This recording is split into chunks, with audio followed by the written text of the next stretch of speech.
First time I knew I was different, I was just a little girl. There was this boy I really liked. One day I finally got up the courage to tell him. He pushed me down in the mud, called me ugly.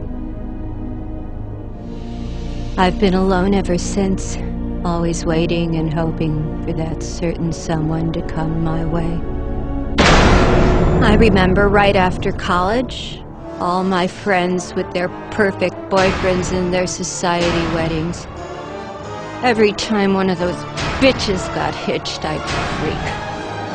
Eventually, they had to put me on meds just to calm me down. But then one day, in the asylum, I had a visitor. The gentleman's name was Calypso. He said if I won his game, I'd never have to be alone again. He said he knew where I could find my true love. How could I refuse an offer like that? After all, no one as pretty as me deserves to be alone.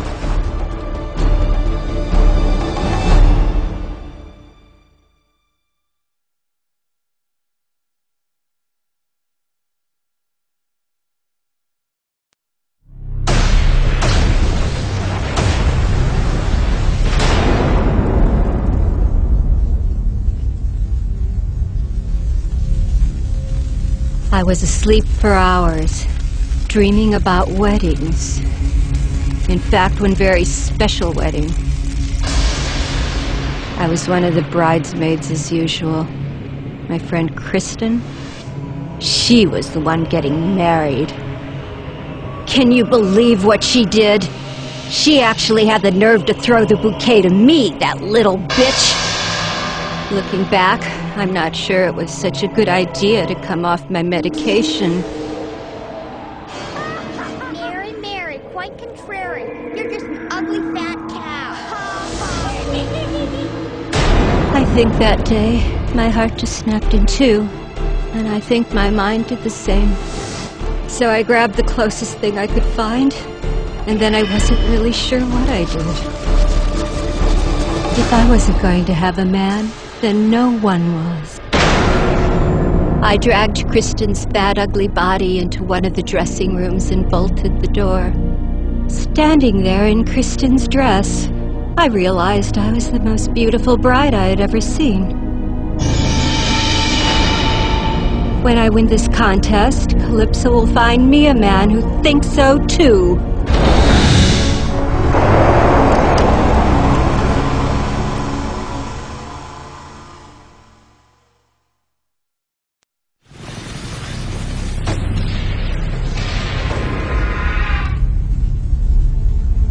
I'm sure there were quite a few sour faces in town when all the girls learned I'd won the contest.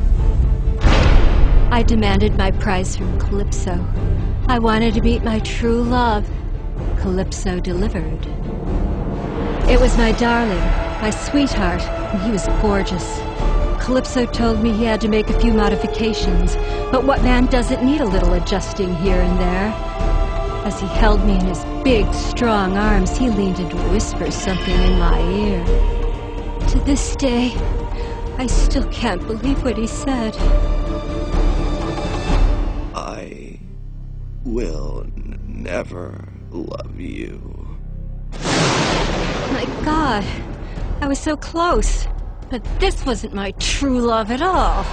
He wasn't anything like the man I thought he was. Certainly not good enough for a girl like me. My Prince Charming is out there. I know he is, and I'll find him. Even if I have to go through each and every man, one at a time.